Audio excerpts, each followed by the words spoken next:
최근에 특별히 많은 좀 어려운 소식들을 많이 듣고 있습니다. 세계적인 어떤 불황으로 우리가 들어가고 있다. 그동안 어쩔 수 없이 많이 찍어낸 이제 부양책으로 인해서 세계가 겪을 수밖에 없는 또 뭐 그런 과정을 통과하고 있다. 뭐 다양한 어떤 진단들이 있고 다양한 어떤 분석들이 있을 수는 있지만 중요한 것은 또 우리와 우리 가정이 또 우리의 삶의 현장에서 실제적인 많은 어려움을 또 맞닥뜨릴 수 있다는 거죠. 이제 가뭄의 때와 같은 이 시기들을 통과할 때 사람들은 이제 힘들어하면서 하나님 왜 내 삶에 이런 일들이 일어나나요? 왜 이런 일들이 생겼을까요? 왜 이런 부분들이 이제 해결이 안 될까요? 이제 이렇게 하면서 이제 하나님을 또 원망하는 경우들도 간혹 있습니다. 그런데 우리가 늘 말씀을 통해서 알고 붙잡고 있는 것은 하나님께서 우리에게 아무런 문제가 없는 삶을 보장해 주시지 않았습니다. 사람들 우리가 구원받는 순간 하나님께서 우리를 무균실에 두는 것처럼 오해를 합니다. 그래서 왜 이런 질병이 생겼을까요? 왜 이런 증상이 있고 통증이 있을까요? 왜 이런 고통들이 있을까요? 이렇게 생각하는 거죠. 하나님은 우리를 구원하셔서 무균실에 두신 것이 아니라 승리하는 삶을 보장해 주신 겁니다. 문제없는 삶을 보장하신 것이 아니라 모든 것들을 지혜롭게 다스리고 변화시키고 승리하는 삶을 보장해 주신 것입니다. 오늘 그래서 아무리 힘든 상황 가운데서도 그리고 때로는 우리가 우리의 삶에서 맞닥뜨리는 많은 상황 가운데서도 변함없이 하나님 아버지의 사랑과 은혜와 공급하심을 경험할 수 있다는 것을 우리 믿음의 선배들을 통해서 다시 한번 우리가 한번 알면 좋겠습니다. 오늘 읽었던 조금 전에 열왕기상 17장에 보게 되면 엘리야와 사렙다 과부와의 이 주님께서 공급하신 초자연적인 공급에 관한 말씀들을 나누고 있습니다. 우리 13절 14절을 다시 한번 읽어보겠습니다. 자, 시작. 엘리야가 그에게 이르되 두려워하지 말고 가서 네 말대로 하려니와 먼저 그것으로 나를 위하여 작은 떡 한 개를 만들어 내게로 가져오고 그 후에 너와 네 아들을 위하여 만들라. 이스라엘의 하나님 여호와의 말씀이 나 여호와가 비를 지면에 내리는 날까지 그 통의 가루가 떨어지지 아니하고 그 병에 기름이 없어지지 아니하리라 하셨느니라. 아니 엘리야 선지자가 하나님을 그렇게 잘 섬겼는데 왜 가뭄의 때를 경험해야만 되죠? 이렇게 묻는 경우들이 있습니다. 먼저 알아야 될 부분들은 하나님께서는 결코 이스라엘 땅에 가뭄을 내리기를 원하지 않으셨다는 거죠. 그러나 이스라엘 백성들이 스스로 그러한 어둠과 문제들의 문을 열어준 것을 알 수 있습니다. 그들이 하나님을 사랑하고 하나님의 말씀을 따라 그분을 예비하고 섬기고 그분의 부르심을 따라 반응하기를 거절하고 열방의 이제 주변에 있는 많은 어떤 종교들의 영향을 받아서 하나님을 하나님의 말씀대로 섬기지 못하게 될 때 결국은 우상 숭배하고 그런 하나님의 말씀을 벗어나서 삶으로 말미암아 이제는 이제 그러한 하나님의 축복의 문이 닫혀지는 하나님의 역사하심을 묶어버리는 이러한 이제 결과들을 가져왔던 거죠. 그러나 그 가운데서도 하나님은 여전히 하나님의 뜻을 이루시고 여전히 하나님의 사랑과 은혜와 공급을 우리 가운데 베풀어 주시는 분입니다. 엘리야가 이제 그릿 시냇가라고 하는 곳에 가서 물을 마시면서 까마귀들이 가져다 주는 떡과 이제 고기들을 이제 먹다가 시냇물이 다 말라버리니까 이제 더 이상 방법이 없는 거죠. 그랬더니 하나님께서 이제 그 17장 8절에서 얘기하는 것처럼 시돈 땅은 이제 이방 땅이라고 할 수 있는데요. 시돈 땅에 사렙다 과부, 이제 사르밧이라고도 하고 신약에는 사렙다라고도 부르는데요. 그곳에 한 과부를 찾아가서 그에게서 공급을 받도록 해라. 참 이제 쉽지 않은 어떤 하나님의 말씀하심이 있었던 거죠. 왜냐하면 그들도 아마 생활이 넉넉하거나 뭐 넘치는 부자가 아닌 게 뻔했는데 그들도 간신히 아마 먹고 살아야 될 텐데 하나님께서 그를 찾아가라고 이렇게 했는데 어떠한 상황에서도 하나님을 의지하고 하나님을 신뢰하고 하나님의 공급을 바라도록 아마 이끄셨다고 우리가 볼 수 있습니다. 그런데 감사한 것은요, 이미 과부에게 말씀하셨다는 거죠. 이미 이제 말씀했기 때문에 네가 가라. 우리가 이제 영적으로 열려 있고 하나님의 인도하심에 우리가 예민하다면 알 수 있는 거죠. 성문에 이르렀는데 나뭇가지를 줍고 있는 과부를 보는 순간 엘리야가 그를 알아봤던 겁니다. 그래서 물 한 그릇 좀 떠다 달라고 얘기하니까 뭐 그 정도는 제가 할 수 있죠 하는데, 다시 한번 붙잡아 세워놓고는 올 때 빵 한 덩이를 좀 가져와 달라고 이렇게 부탁을 합니다. 이미 이제 뭐 가지고 집안에 보관하고 있었던 떡이 없었기 때문에 그가 이제 새로 만들어야 되는데, 그것을 위해서 이제 나뭇가지를 줍고 있었던 것 뿐이었는데, 자기의 솔직한 심정을 얘기하는 거죠. 사실은 제가 나뭇가지를 주었던 이유는 이게 마지막 식사였습니다. 한 주먹 조금의 가루와 조금의 이제 기름방울 가지고는, 그것 가지고는 떡을 구워서, 이 빵을 구워서 먹고 죽으려고 했는데, 아니 어떻게 벼룩도 낯짝이 있지, 이제 이런 이제 마음이겠죠. 그거 저한테 가져다 달라고 하시나요? 이제 이렇게 이제 묻는 겁니다. 우리가 이제 8절 말씀을 통해서 볼 때 이미 그 과부는 하나님의 말씀에 대한 감동이 있었고 어떻게 반응해야 될지도 알았고, 저 선지자가 하나님이 말씀하신 그분이구나 라는 것들을 알아봤지만 말씀에 반응하는 것들이 이제 좀 어려웠던 거죠. 그런데 엘리야가 이렇게 말합니다. 두려워하지 마라. 네가 일단 가져오고 죽든지 말든지 뭐 일단 나한테 가져와라. 그런데 가져오고 나머지는 네 알아서 해라 이렇게 얘기하지 않습니까? 그런데 하나님의 말씀에 가루가 마르지 아니하고 기름이 마르지 않을 것이다. 여인이 그것을 믿음으로 딱 붙잡죠. 그리고는 엘리야의 말대로 그가 행하였더니 말한 대로 축복이 풀어진 것을 간증하고 있습니다. 재밌지 않습니까?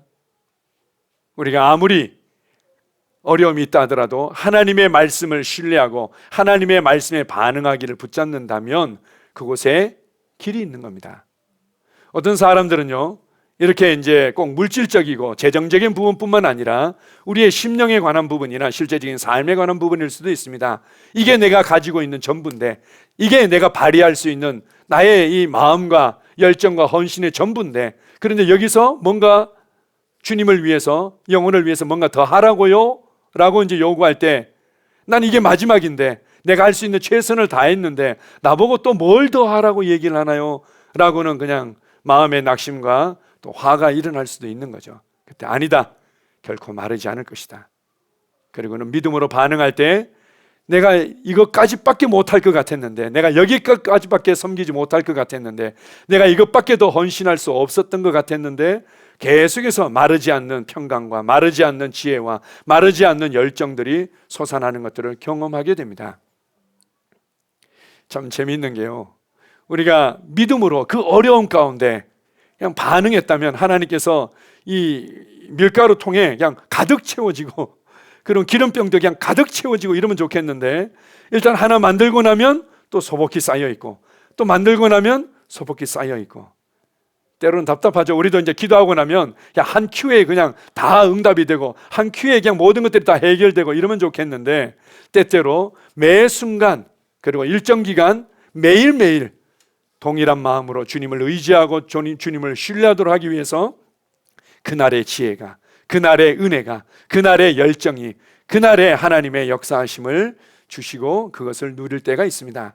항상 우리는 그냥 쌓아놓고 차고 넘치도록 축복해 주시면 얼마나 좋겠나 하지만, 주님은 언제든지 그렇게 할 수 있지만 우리에게서 기대하시고 주님이 더욱더 주목하는 것은 매일매일 우리가 주님을 신뢰하는 삶, 매일매일 믿음으로 걷는 삶을 기대하시고 그것을 훈련하기를 원하시기 때문입니다.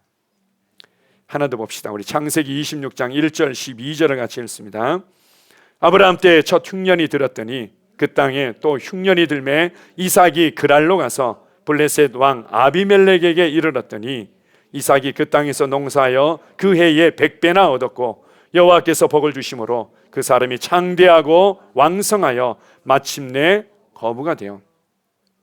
아브라함 때도 흉년이 있었습니다. 하나님의 사람이 그 자리를 지키고 있기 때문에 어떠한 일도 하나도 일어나지 않을 것이다, 결코 아닙니다. 오히려 상황을 대면하고 상황을 지혜롭게 다스리고 그런 변화시키는 삶을 우리에게 보장해 주셨던 거죠. 어쨌든 이삭 아들이 이삭 때도 살던 그 터전에 흉년이 들었던 겁니다. 그래서 살아야 되니까, 또 가축도 키워야 되니까 그들이 갔던 곳이 어딘가 하면 블레셋 지경을 지나가게 된 겁니다. 블레셋 지경을 이제 지나가게 된 것은 이집트로 가고 싶어 했던 거죠. 항상 이제 팔레스타인 땅에 흉년이 들게 되면 제일 영향을 받지 않은 곳이 어딘가 하면 바로 나일강 주변이었던 거죠. 이집트 땅이었습니다. 나일강이 마를 일은 뭐 거의 없으니까. 그래서 많은 사람들이 흉년이 들면 이집트로 내려가고. 그러나 주님께서 그 이집트를 목표로 해서 이제 내려가고 있는 이삭에게 나타나서 말씀하시죠. 이집트로 내려가지 마라. 그리고 그나마 이제 여기 좀 흉년의 영향을 덜 받고 있는 블레셋 지경이라도 네가 남아 있어라. 이 땅은 너희에게 준 약속의 땅인데 여기서 이집트로 내려가지 말고 머물러서 살아라고 주님께서 축복해 주십니다. 이삭이 거기에 머물기를 선택하죠. 이집트로 내려간다는 것은 어떤 의미인가 하면요, 이집트에 내려가게 되면 사람들의 벌써 삶의 방식이나 사고방식이 이렇습니다. 이집트의 이러이러한 신들을 잘 섬겨서 그 신들이 축복하기 때문에 나일강의 신이, 그리고 또 뭐 깨구리 신이, 태양 신이 축복하기 때문에 우리가 이렇게 잘 먹고 잘 살아요 라고는 그 우상 숭배의 문화가 있고, 그리고 그것을 중심으로 살아가는 삶의 방식이 있는 겁니다. 하나님께서는 그것을 본받기를 원치 않고 그것에 영향받기를 원치 않았던 거죠. 많은 사람들은 형통하고 번영하는 데만 목적이 있다 보니까 이스라엘 신들을, 이집트 신들을 섬겼더니 이렇게 형통하고 번성하네? 그리고 이런 식의 삶의 방식들이 참 더 고급스러워 보이고 멋있어 보이네 라면서 자꾸 영향을 받게 돼 있는 거죠. 그러면서 하나님을 예비하는 삶, 하나님의 말씀을 신뢰하고 그 말씀을 따라 사는 삶, 그리고 그분의 부르심을 귀하게 여기고 믿음으로 반응하는 삶을 다 잃어버리는 겁니다. 우리도 마찬가지죠. 우리가 교회 생활하거나 우리가 주님께 예배드리고 찬양하면서 늘 내가 만족해야 할 만큼의 평강을 누리고 기쁨을 누리고 열정을 느끼고 그리고 삶의 막 형통함들이 팍팍 나타난다면 얼마나 좋겠습니까? 그러나 그렇지 않을 때도 있는 거죠. 그렇지 않을 때는 왠지 우리가 블레셋 땅을 거쳐서 이집트 땅으로 내려가고 싶어 합니다. 왜냐하면 거기에는 형통함이 있고 나일강의 축복으로 말미암아 번영함이 있는 것 같은데 저런 식으로 생활하고 저런 식으로 믿으니까 저런 형통함을 누리고 그리고 우리가 볼 때 좀 더 나아 보이고 고상한 삶을 사네 라면서 하나님을 예비하고 하나님을 섬기는 삶을 놓쳐버리는 거죠. 그래서 동일하게 이삭에게도 내려가지 마라, 여기에 머물러 있어라. 흉년의 때에 어떻게든 살아남기 위해서 머물러 있는데 놀라운 것은 12절에 이렇게 말합니다. 그가 씨를 뿌렸다. 그 흉년의 해에 씨를 뿌렸는데 그 해에 100배를 수확하게 된 거죠. 아마 흉년의 때가 아니더라도 뭐 나름대로의 어떤 많은 수확들을 거둘 수 있었을 텐데 흉년의 때에 심을 수 있었고 믿음으로 심었던 거죠. 심지 않고서야 거둘 수 없으니까 믿음으로 심었고 그리고 심은 것에 대해서 하나님께서 축복하셔서 100배의 수확을 거둔 것을 간증하고 있습니다. 그 이후에 그것을 계기로 인해서 이삭이 굉장히 이제 거부가 되어져서 오히려 시기를 받고 오히려 문제를 당하는 경우들도 그 이후에 계속 나오고 있습니다. 자, 하나 더 봅시다. 창세기 41장 35절 36절입니다. 그들로 장차 올 풍년에 모든 곡식을 거두고 그 곡물을 바로의 손에 돌려 양식을 위하여 각 성읍에 쌓아두게 하소서. 이와 같이 그 곡물을 이 땅에 저장하여 애굽 땅에 임할 7해 흉년에 대비하시면 땅이 이 흉년으로 말미암아 망하지 아니하리이다. 요셉에 관한 말씀을 나누고 있습니다. 요셉이 형들의 손에 의해서 팔려가서 그 노예로 생활하다가 나중에는 범죄자로 죄수로 감옥에 있다가 하나님의 초자연적인 개입하심과 역사하심에 의해서 바로왕 앞에 서게 되는 거죠. 바로왕 앞에 딱 서서 바로의 꿈을 해몽해 주면서 이제는 모든 삶이 변화되고 그리고는 요셉으로 말미암은 축복들이 풀어지는 것들을 보여주고 있습니다. 하나님께서는 우리가 볼 때는 왜 이런 문제가 있는지 그리고 이걸 누가 했는지 왜 했는지 이런 데 관심이 있지만 어쨌든 하나님은 이 땅에서 일어나는 인간의 연약함과 미련함과 악함까지도 주님께서는 때때로 허락하시고 사용하셔서 결국 하나님께서 계획하신 목적을 이루시죠. 그것은 이 70여 명 정도 되는 야곱의 집안 가지고 구원자가 오실 수 있는 그 길을 만들 수가 없는 겁니다. 하나님의 말씀을 보존하고 구원자가 올 수 있는 의인의 계보들을 유지할 수가 없는 거죠. 그래서 큰 민족을 이루어야만 가능했던 겁니다. 어떻게 가능했을까요?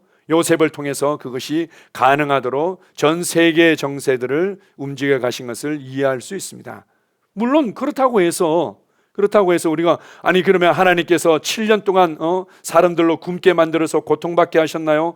이렇게 생각할 수 있는데 성경에서는 그런 부분들이 자세히 나오지는 않습니다. 단지 하나님께서 우주를 질서와 조화와 그리고는 모든 것들이 그렇게 서로서로 맞물려서 움직이도록 법과 질서를 세우신 거죠. 그 과정 가운데서 이러저러한 일들은 얼마든지 일어날 수 있습니다. 우리가 이제 기후 변화, 지구 온난화의 가장 큰 이제 주적이 이제 CO2다 이렇게 해가지고 이산화탄소 배출을 줄여야 된다 그래가지고는 세계의 모든 문화와 경제들을 조정하기 위해서 이제 노력을 하고 있는데, 또 한편에서는 그거는 오히려 음모론이고 실제적인 변화들은 바닷물을 통해서 나오는 이산화탄소가 훨씬 더 많다. 그리고 기후의 변화들은 태양의 영향을 받는 거지 이 땅에서 일어나는 것이 그렇게 큰 영향을 미치는 건 아니다.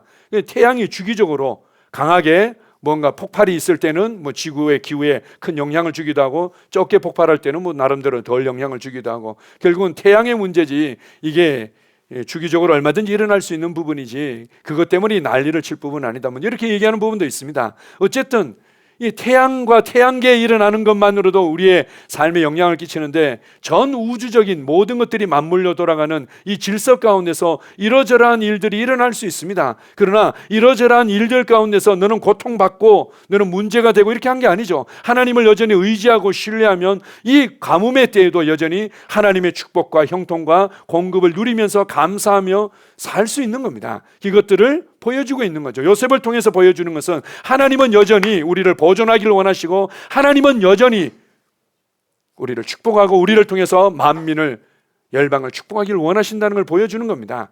그래서 지혜를 주시는 거죠.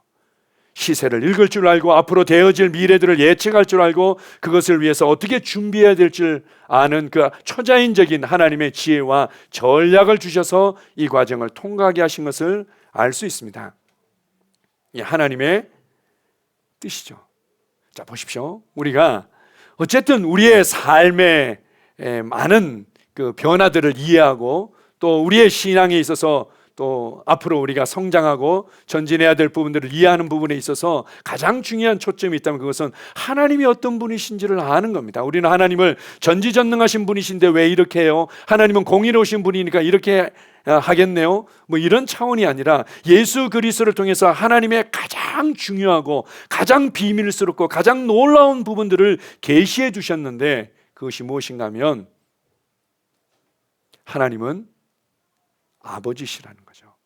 예수 그리스도를 통해서 그 하나님이 어떤 분이신지에 대한 가장 중요한 부분들을 계시해 주셨는데, 그것은 바로 그분이 우리의 아버지시라는 겁니다. 육신의 부모들도 악한지라도 자식에게는 좋은 것을 주기 위해서 그렇게 열심히 수고하며 헌신하는데, 하물며 하늘에 계신 너희 아버지일까 보냐. 아니 그분께서 들의 백합화도 하늘의 새들도 먹이시고 길리시는데 하물며 그들보다 너희가 얼마나 귀한데 너희들을 돌보지 않겠느냐, 이렇게 말씀하십니다. 그분을 신뢰하십시오. 그분이 나의 아버지 되심을 신뢰하시고 그분 안에서 안식하기를 인식하고 선택하십시오. 그래서 우리가 이러한 재정적으로나 상황적으로 경제적으로 앞으로 더 어려워질 수도 있겠지만 그 가운데서도 초자연적인 공급을 누리는 원리들을 또 이렇게 우리가 함께 나눴던 믿음의 선진들의 삶과 일하심을 통해서 몇 가지 나누겠습니다. 첫 번째는 무엇보다도 바른 관점과 바른 고백이 너무나 필요합니다. 사람들이 어려움 가운데 들어가는 가장 그 미련하고 어리석은 부분들이 있는 그것은 어둠에 너무 집중한다는 거죠. 없는 것에 집중하고 어려움에 집중하고 괴로움과 고통에 집중하고 그리고 내가 느끼는 느낌에 너무 집중합니다. 치유를 방해하는 것 중에 가장 또 중요한 방해가 있다면 그것은 바로 증상에 너무 집중하는 거죠. 증상이 좋아지면 된 것 같아요. 그러다 증상이 안 되어지면 안 된 것 같아요. 이 증상에 자꾸 휘둘리는 거죠. 이게 아니라는 겁니다. 어둠에 집중하지 말고 빛을 보고 빛을 말해내십시오. 하나님의 일하심의 시작은, 인류의 역사의 시작은 바로 빛을 보고 빛을 말해내는 것에서부터 시작된 것입니다.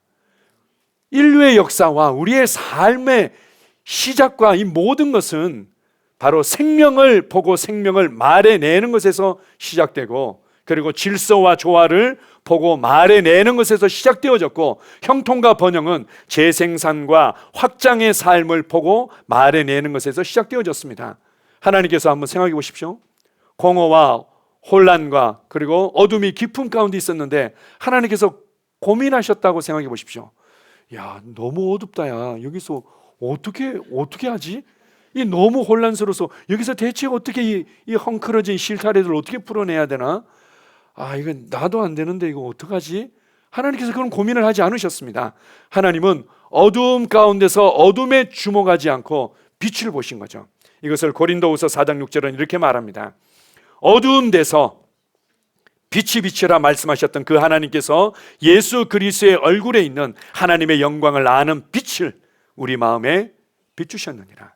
사람이 얼마나 악하든, 그의 삶이 얼마나 무너져 있든, 그의 관계가 얼마나 헝클어져 있든 하나님께서는 그것으로 인해서 야, 너는 예수 믿기에 참 힘들겠다, 너는 변화되기가 너무 힘들겠다, 이렇게 보지 않으시고 그냥 예수 그리스도를 아는 빛을, 이 복음을 그들에게 들려주고 비치기를 주님 원하셨습니다. 빛이 있으라, 생명이 있으라, 조화가 있고 그리고 협력이 있고 질서가 있고 재생산이 있고 확장이 있는 삶을 보셨고 그것을 말해내신 거죠.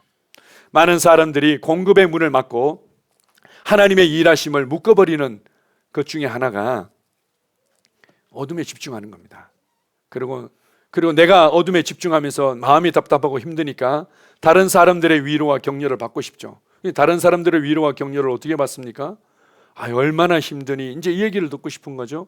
그래서 이제 내가 겪고 있는 어려움을 얘기를 합니다. 얘기를 하면 이제 상대방이 아이 그래? 나는 말이야 하면서 나는 얼마나 더 힘든지 알아? 라고 이제 자기 또 어둠에 집중한 얘기를 하죠. 그러면은 위로받고 싶었는데 사실은 내가 얘기를 안 해서 그런데 내가 얘기 안 한 것까지 다 얘기를 해줄게 이러면서 또 얘기를 하면은 이 어둠에 대한 배틀들이 이루어지죠. 제가 배틀 얘기를 자주 하는데 빛의 배틀을 하십시오. 간증의 배틀을 하시고 빛의 배틀을 하셔야지 어둠에 주목하고 있는 내가 느끼는 증상들과 내 상황들에 대한 배틀은 서로를 오히려 더 문제 가운데로 들어가게 만드는 겁니다.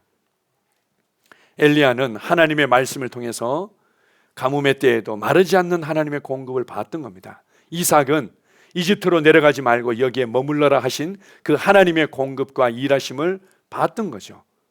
요셉도 마찬가지입니다. 아무리 어려움이 있다 하더라도 결국은 지나가게 되어 있고 그 가운데 하나님의 보호하심과 하나님의 공급하심과 하나님의 계획이 결국은 성취된다는 것들을 봤던 겁니다.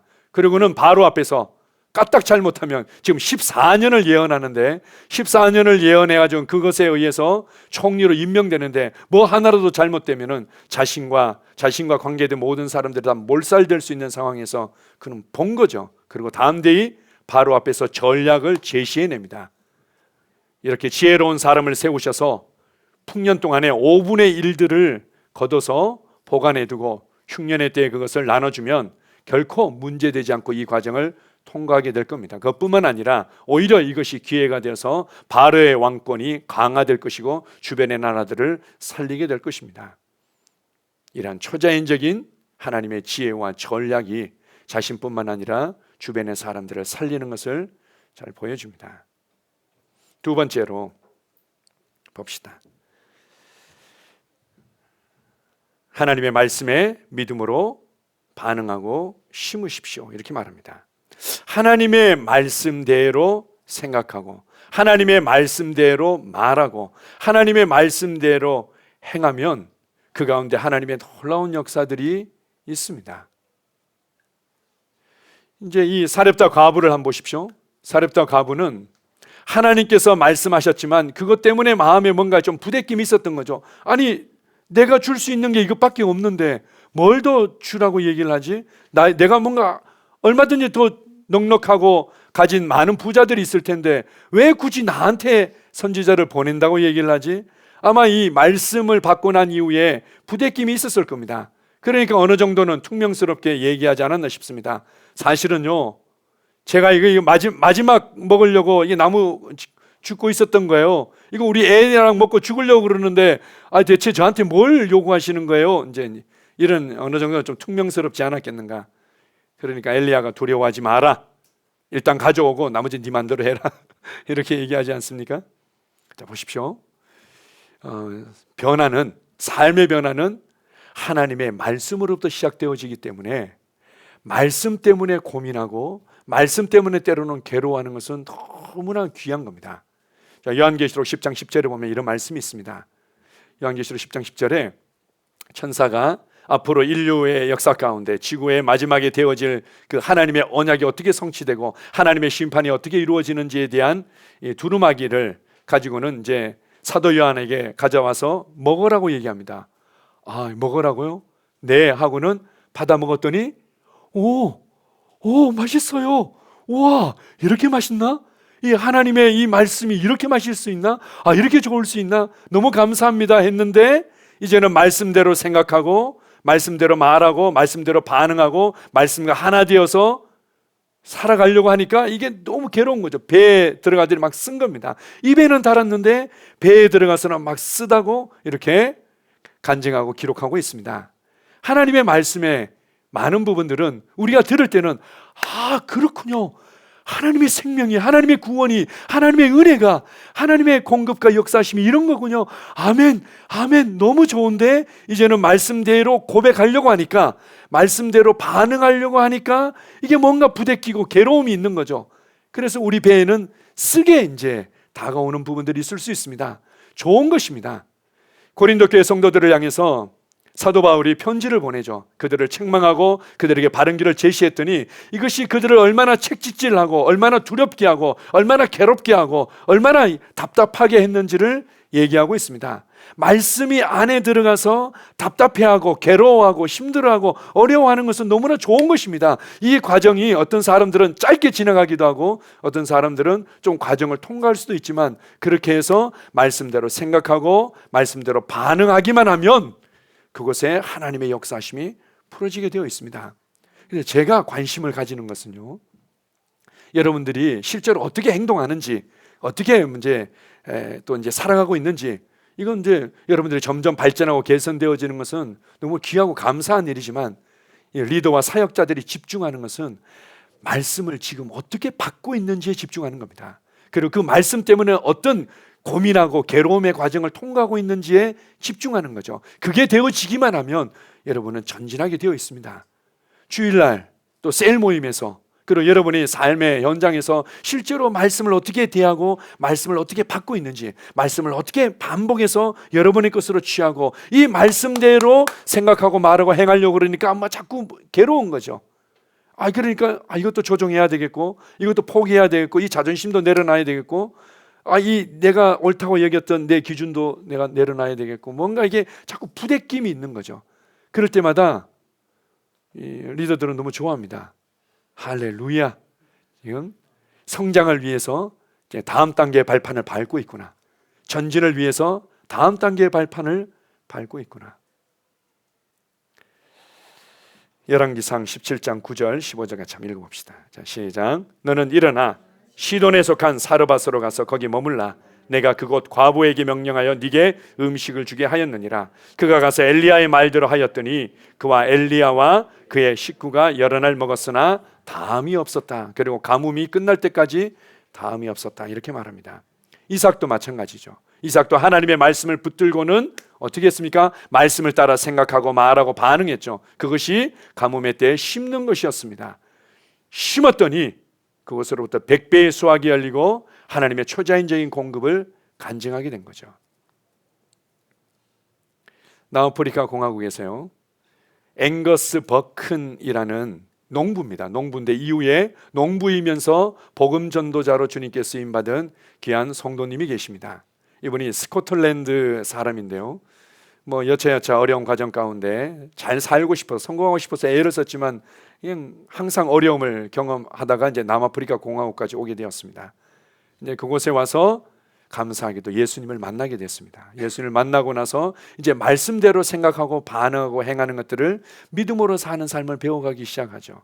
그러다가 어느 날 이게 계속 이제 가뭄이 있다 보니까 옥수수를 보통 이제 심어서 그것에서 이제 식량을 공급받고 있는데 옥수수가 이제 제대로 안 되는데 그 이제 어려움의 때에 이제 집회 가운데서 그가 선포를 해버립니다. 아마 집회의 간증자였던 모양인데요.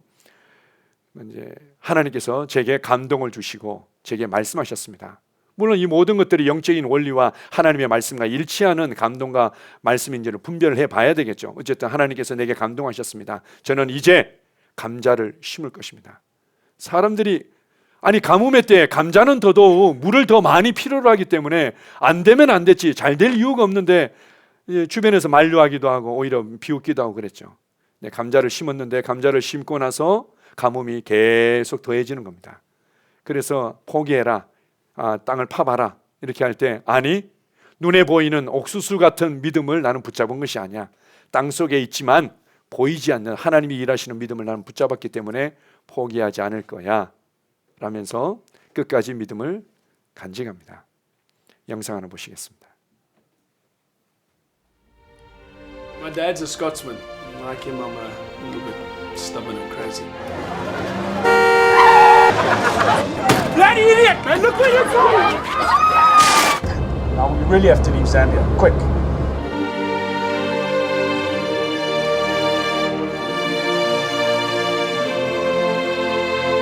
Where's our house? We're like gypsies now. Gypsies in the Garden of Eden. No, Joel. I'll make this work my way, like I've done before. Receive Jesus Christ today. I made a decision yesterday to give my whole life, my family and my farm to Jesus.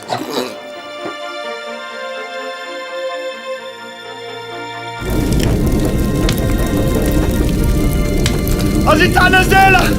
Vula manje! Ai, isso mole vula manje! Iko valga twes!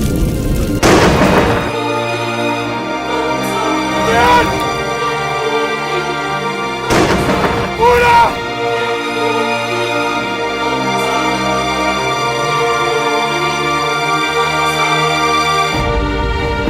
Are you a farmer or a preacher?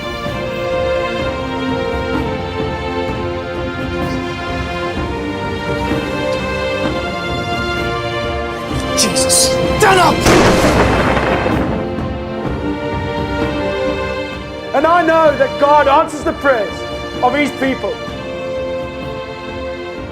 And that's why this year, at this time, we're going back. And we're going to plant potatoes!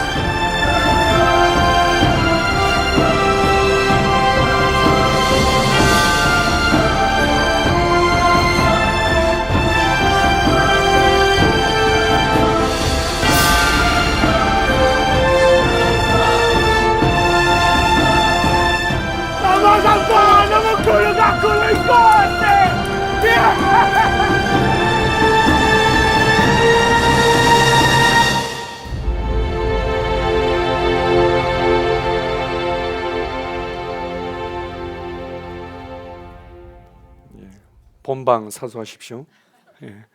한 10년 전에 나온 이제 실화를 바탕으로 한 영화입니다. 이제 그런 내용들이 있는데요. 앵거스 버크는 주위의 만류에도 결국 땅을 일구고 감자 씨를 뿌린다. 하지만 계속된 가뭄으로 줄기와 잎이 바짝바짝 말라버린다. 농부들은 땅을 파서 감자 열매를 확인하기를 원하지만 버크는 주님이 주신 말씀을 의지하며 때가 되기를 기다리자고 한다. 마침내 땅속에서 발견한 것은 이제껏 보지 못한 커다란 감자로 나타났다. 실제로 그 영화 장면 잘 표현했는데요. 이 감자 줄기들이 다 말라 비틀어진 겁니다. 밖으로 드러난 이 식물 줄기들이 가뭄에 의해서 다 말라 비틀어진 거죠. 옥수수같이 자라나는 보이는 믿음보다는 땅속에 묻혀 있어 그 깊이와 겉모습을 가늠할 수 없는 묵묵히 그 결실이 연걸어가는 감자와 같은 믿음을 앵거스 버큰의 삶을 통해서 볼 수 있다. 그래서 감자와 같은 믿음이라는 이제 제목을 영화에다 이제 붙인 겁니다. 예수님께서 나사렛 동네를 가셨습니다. 그러니까 육신적인 어떤 친척들, 육신적인 어떤 관계들에 대한 또 뭔가 애처로움이 있었을 수도 있을 것 같습니다. 특별한 어떤 열정을 가지고 나사렛에 가서 그들에게 복음을 담대히 선포하죠. 주의 성령이 내게 임하셨으니 하면서 선포하는데 그들이 이 말씀에 집중하지 않고 오히려 이렇게 묻습니다. 요셉의 아들인데 언제 제가 저렇게 지혜로워졌지? 요셉의 아들인데 제가 언제 저렇게 이렇게 똑똑하게 왜 말을 이렇게 잘하지? 이러면서 예수를 육신적으로만 바라보고 그런 예수 그리스도를 통해서 선포되는 말씀을 거절하게 됩니다. 그때 예수님께서 이 사렙다 과부 얘기를 하십니다. 이스라엘 땅에도 많은 사렙다 과부처럼 과부들이 많이 있었지만 엘리야가 한 사람에게도 보냄받지 아니하고 오직 이방 땅 시돈에 있는 사렙다 과부에게만 보내심을 받았다라고 얘기합니다. 결국 너희가 하나님의 말씀을 귀하게 여기지 아니하고 이런 식으로 거절하기 때문에 이 하나님의 말씀과 일하심은 오히려 갈급해하고 반응하는 사람들에게로 가지 않느냐. 그러니까 자존심이 상하고 화가 난 겁니다.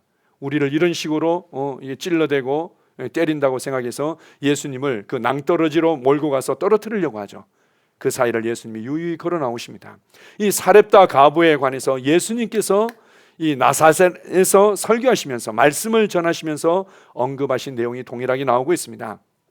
하나님의 말씀에 반응할 수 있는 사람, 물론 말씀 때문에 내 안에 고민도 있고 어떤 괴로움도 있고 과정은 있을 줄 몰라도 나는 기어코 말씀에 내 말을 이치시킬 거야, 말씀에 내 믿음을 내가 싣고 발휘할 거야 라고 붙잡은 자들에게 주님은 놀라운 초자연적인 공급이 간증되어지도록 역사하는 겁니다. 자, 세 번째로 우리 한 가지 한 가지가 모든 것을 완벽하게 갖춰야지만 이루어질 수 있는 것은 아닙니다.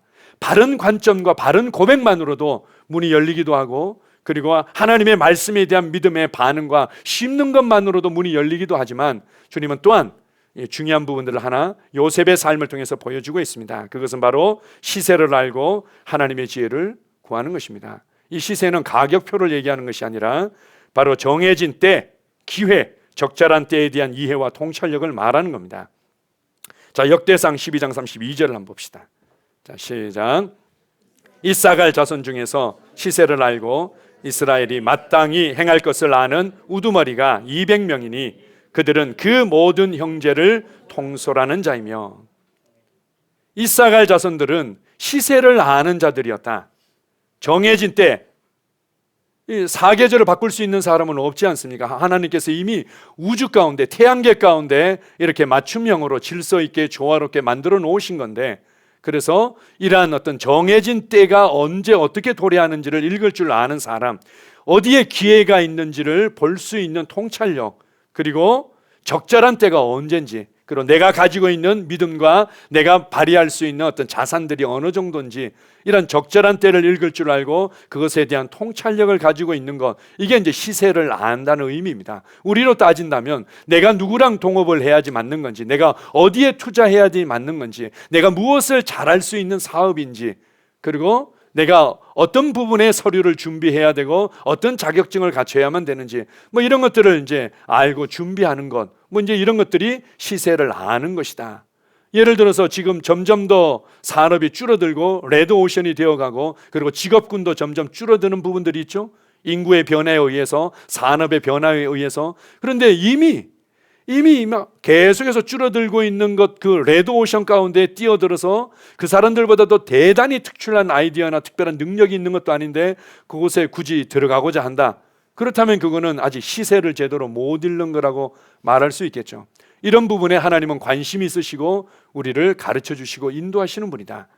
자, 요한복음 14장 26절입니다. 자, 시작. 보혜사 곧 아버지께서 내 이름으로 보내실 성령, 그가 너희에게 모든 것을 가르치고 내가 너희에게 말한 모든 것을 생각나게 하리라. 모든 것을 가르쳐주고 모든 것을 생각나게 한다. 내가 밖으로부터 어떤 정보를 얻기 위해서 뭔가 제한된 노력을 하는 것이 아니라 성령님께서 내 안에 사시면서 진리에 대한 모든 것을, 그리고 내 삶에 관련된 모든 것을 가르쳐 주시고 생각나게 하신다. 문제는 내가 얼마만큼 신뢰하고 내가 얼마만큼 집중하느냐는 겁니다. 내가 얼마만큼 신뢰하고 내가 얼마만큼 집중하느냐. 그래서 때때로 과정은 있을 수 있지만 내가 집중하고 인내할 때 주님께서 우리에게 가르쳐 주십니다. 지혜를 주시고 초자연적인 전략을 주시고 내가 마땅히 어떻게 행할 바들을 가르쳐 주시는 거죠. 우리가 이렇게 다른 관점과 고백을 통해서 또 믿음의 반응을 통해서 초자연적인 하나님의 지혜와 전략을 통해서 어떤 상황을 맞닥뜨리고 있든 항상 하나님의 공급을 누리고 간증하고 오히려 흘려보낼 수 있는 삶을 살아갈 수 있습니다. 그런데 보십시오. 우리가 이제 재정이나 경제 상황들 또 우리의 삶에서 누리는 어떤 공급들을 생각할 때 항상 우리는 내 문제가 해결되어지고 지금보다 조금 공급되어진 것들에 대해서 너무 초점을 맞춥니다. 그러나 주님은 이렇게 말합니다. 신명기 8장 18절을 보게 되면 자 봅시다. 자 시작. 내 하나님 여호와를 기억하라. 그가 내게 재물 얻을 능력을 주셨습니다. 이같이 하심은 내 조상들에게 맹세하신 언약을 오늘과 같이 이루려 하심이니라. 하나님을 기억해라. 그분이 재물 얻을 능력을 주셨다. 물론 가나안 땅에 들어갈 때는 그들이 짓지 아니한 집을 은혜로 받았고 그들이 만들지 아니한 포도원을 은혜로 받았고 그들이 파지 아니한 우물을 은혜로 받은 측면들이 있지만 그 이후에 그것을 또 관리하고 좀 잘 유지하고 또 잘 확장시키고 이런 부분들이 있었죠. 그때 내가 이렇게 지혜롭게 잘해서 내가 이렇게 열심히 땀 흘리고 수고해서 이렇게 잘 보존되고 확장됐습니다라고 생각하지 말라는 겁니다. 이 모든 것들은 하나님께서 내게 재물 얻을 능력을 주셨기 때문이다. 재물 얻을 지혜를 주셨고 재물 얻을 열정을 주셨고 재물 얻을 전략을 주시고 재물 얻을 관계와 호의를 입게 하셨기 때문에 가능한 것이다. 그런데 하나님께서 왜 이런 능력을 주셨는가?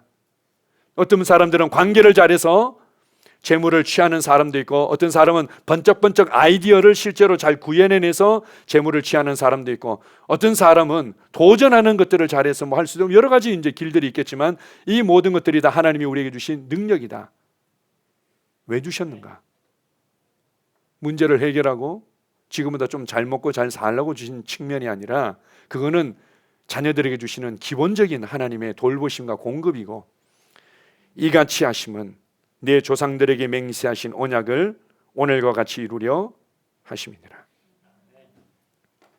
조상들에게 맹세하신 언약이 무엇인가 하면요, 그들이 그들을 통해서 천하 만민이 복을 받고 이스라엘이 제사장의 나라가 되도록 하는, 열방에게 하나님이 어떤 분이신지를 가르치는, 그리고 그들을 하나님을 예비하는 자들로 이끌어주는 제사장의 나라가 되도록 하나님께서 그들을 선택하셨고 언약을 하셨는데 이 언약이 성취되도록 하기 위해서 재물 얻을 능력을 주셨다는 겁니다.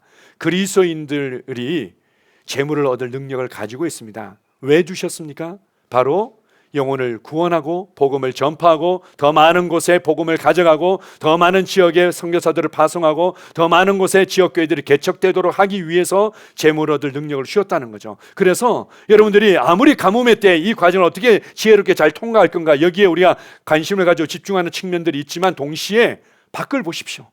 복음이 필요한 세상을 보십시오. 나를 통해서 주님께서 그렇게 하도록 일하고 계십니다. 예전에 보면요, 70년대, 80년대 제가 주로 이제 부흥회에 참석하게 되면 그런 간증들을 많이 저는 이제 주로 80년대 부흥회에 많이 참석했는데요. 그런 간증들을 참 많이 들었습니다. 그들이 사업을 할 때 그냥 사업을 하지 않았다는 거죠. 사업을 하면서 주님, 제가 몇 명의 선교사를 파송하고 지원할 수 있을 만큼 제 사업이 확장되기를 원합니다. 저를 축복해 주시기를 사모합니다. 주님, 저는 몇몇 곳에 지역교회가 몇 개가 개척되도록 하는 일에, 그렇게 예배당이 건축되어지고 그곳에 교회가 세워지도록 하는 일에 제가 후원할 수 있는 이러이러한 재정들을 내가 얻기를 원합니다. 이렇게 축복해 주시기를 사모합니다. 이렇게 하나님 앞에 서원하고 결단하고 그리고는 열정적으로 사업을 했더니 그것이 그대로 이루어졌다고, 그리고 덤으로 주님께서 우리의 삶을 축복해 주셨다는 간증들을 참 많이 들었습니다. 그러나 최근에는 그런 간증들이 예전에 비해서는 굉장히 드물다는 것들을 보게 됩니다. 왜냐하면 너무 우리의 문제를 해결하고 우리의 삶이 조금 좋아지는 데 너무 집중되어 있기 때문이죠. 여러분들이 성공 철학이나 일반 그 회사에서 보면 여러분들이 전진하도록 하기 위해서 꿈을 꾸라고 얘기하죠. 비전을 가지라고. 그래가지고 자동차도 이제 사진 찍어가지고는 내가 타고 싶은 외국차 딱 붙여놓고, 그리고 내가 살고 싶은 집, 난 이런 집에서 꼭 뭐 30평, 40평, 50평 더 큰 데서 뭐 저택에서 살 거예요 붙여놓고, 그 다음에 내가 입고 뭐 할 수 있는 건 붙여놓고는 주님 나를 축복하시면 감사합니다. 나는 이런 삶을 살 겁니다. 좋습니다. 그런데 왜 선교사들은 붙여놓지 않죠? 왜 예배당과 그 지역교회, 어디 지역의 교회가 개척되어들 것들을 붙여놓지 않죠? 그리고는 나를 통해서 구원받을 영혼들의 얼굴들과 그런 사람들을 왜 붙여놓지 않죠? 그 꿈을 꾸라는 겁니다. 그럴 때 주님께서 우리에게 주신 재물 얻을 능력이 풀어지는 것들을 더욱더 경험하게 될 것입니다. 무엇을 보고 계십니까? 결국 우리가 모여서 필요한 어떤 위로도 있고 격려도 있고 그리고 여러 가지 훈련도 있지만 이 모든 것들은 결국은 밖을 향해서 나아가기 위해서 하는 것뿐입니다. 우리 안에서 우리에게 필요한 공급들은 그냥 결국은 훈련소와 같은 것뿐이고, 이 훈련소에서 잘 훈련받아서 어디로 가는 겁니까? 전쟁터로 가는 거죠. 전방으로 가는 겁니다. 여러분의 삶의 현장에서 결국은 사람들을 얻고 그곳에서 재물을 얻을 능력을 마음껏 발휘해서 그것을 가지고는 더 많은 선교사들을 여러분의 마음 가운데 결단하십시오. 나는 몇몇 지역교회가 개척되어지는 일에 내가 후원하고 싶습니다. 나는 몇몇 지역과 나라와 선교사들을 파송하는 일에 나는 이렇게 쓰임받고 싶습니다. 마음에 결단하고 그러한 스케일을 꿈꾸십시오. 지금 단지 문제를 해결하는 것들 믿음을 발휘하는 데 중요하지만 꿈을 꾸십시오. 꿈을 꾸고 실제로 그것을 위해서 여러분들이 심으십시오. 어떻게 심으실지를 결단하는 거죠.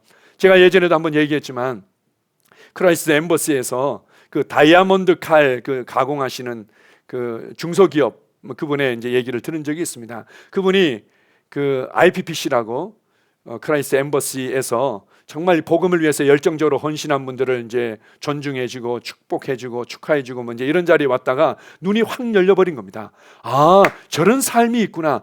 저것을 위해서 하는 사업이 있구나. 비전에 팔린 사업이 있고 정말 주님의 부르심에 팔린 사업을 할 수 있구나. 이게 눈이 그냥 확 열려버린 겁니다. 그렇게 해서 그분이 내가 단지 우리 가정을 살리고 내가 좀 더 내 노후를 위해서 여유 있는 재정을 확보하기 위해서 사업하는 데서 그냥 확 확장돼 버린 거죠. 그래서 전투적으로 다이아몬드 칼을 사업을 하는데 하나님이 그냥 초자연적인 지혜와 전략들을 주셔서 사업이 계속해서 확장되고 이 시장들이 넓어지는 겁니다. 그리고는 그것을 전투적으로 교회가 개척되고 선교사가 파송되고 말씀의 실제를 보급하는 일에 막 심고 사람들이 크라이스트 엠버시에 와서 은혜 받고 돌아가는데 그 여행에 필요한 경비들을 제공하는 데 심고 그 사람 그냥 비전에 팔린 사업이 뭔지를 보여주는 사람이죠. 너무 거창하고 너무 거리가 멀다고 생각하지 마십시오. 주님께서 말씀하지 않았습니까? 내 하나님 여호와를 기억해라. 그가 네게 재물 얻을 능력을 주셨다. 이같이 하심은 내 조상들에게 맹세하신 언약을 오늘과 같이 이루려 하심이니라. 실제로 차 사진을 갖다 놓고 냉장고에 붙여놓고 볼 때마다 나는 저 차를 소유할 거야. 나는 저 차를 타고 나는 이렇게 내 삶의 수준이 올라갈 거야 라고는 보고 말하고, 이거 하나님이 이 땅에 자연적인 창조의 원리 가운데 두신 이 상상의 힘, 생각의 힘이고 말의 능력이죠. 그러나 그들은 그거 사용하는데 그냥 그의 모든 것들을 집중하고 있지만 우리는 거기다가 영혼들을 붙여놓고 예배당을 붙여놓고 그리고 선교사들을 붙여놓고 그리고는 꿈을 꾸십시오. 주님, 나는 몇 명을 내가 책임지겠습니다. 주님, 내가 몇 군데를 책임지고 싶습니다. 나를 사용해 주십시오. 이렇게 여러분들이 결단하시기 바랍니다. 마지막으로 고린도후서 9장 8절입니다. 자, 시작. 하나님이 능히 모든 은혜를 너희에게 넘치게 하시나니 이는 너희로 모든 일에 항상 모든 것이 넉넉하여 모든 착한 일을 넘치게 하게 하려 하심이라. 하나님의 모든 은혜는 이미 우리 가운데 넘치고 있습니다. 이 은혜가 풀어지도록 하는 것은 여러분들이 모든 일에 항상 넘치도록 하고자 하는 그림을 보고 말해내고 거기에 믿음으로 심을 때 모든 은혜가 풀어지는 겁니다. 우리는 7년 풍년의 때를 맞이 경험할 수도 있고 7년 흉년의 때를 경험할 수도 있지만 하나님 아버지를 신뢰하고 그분께서 이 땅에 두신 그 믿음의 원리들을 따라서 반응하기만 한다면 그것이 우리의 삶을 무너뜨리지 못할 것입니다. 우리를 상처받은 자로, 피해자로, 부족감을 느끼면서 괴로워하는 자로 살도록 내버려두지 않을 것입니다. 할렐루야. 아멘. 기도하겠습니다. 하나님 아버지 감사합니다. 세상의 많은 정보들이 불안과 또 어려움과 고통과 그런 문제들을 말해내면서 우리의 심령 가운데 많은 어려움으로 다가올 때가 있습니다. 많은 필요들은 있고, 그러나 내게 주어진 공급들은 부족한 것 같고, 내가 어떻게 해야만 되는지 고민할 때도 있습니다. 그러나 주님, 나의 아버지, 나의 하나님을 신뢰합니다. 실제로 가뭄의 때에도 초자연적인 공급을 누리며 그 가뭄의 때를 지혜롭게 통과했던 사람들의 그런 간증들을 보게 하심을 감사합니다. 특별히 요셉을 통해서는 그 과정을 간신히 통과한 수준이 아니라 오히려 그것을 기회로 해서 더 많은 투자가 일어나고 더 많은 영향력이 일어나고 더 많은 사람을 살리는 그 주인공으로 나타난 것을 기억합니다. 주님, 우리 한 분 한 분 성도님들과 그들이 손대는 많은 일들 가운데 요셉과 같은 그런 은혜가 나타나기를 축복합니다. 우리가 바른 관점과 바른 고백을 하며 하나님의 말씀을 내 가슴에 심고 품고 그리고 그것을 붙잡고 반응할 때 저는 그 말씀이 어떻게 일하는지를 우리는 경험하며 간증하게 될 것입니다. 무엇보다도 주님, 우리의 밖을 바라봅니다. 밖을 바라봅니다. 복음이 필요한 세상을 바라보고 그것을 위해서 주님께서 내게 지혜와 전략과 능력으로 역사하고 계심을 나는 붙잡습니다. 이러한 삶을 주신 주님 감사합니다. 주님을 찬양합니다. 예수님 이름으로 기도합니다. 아멘.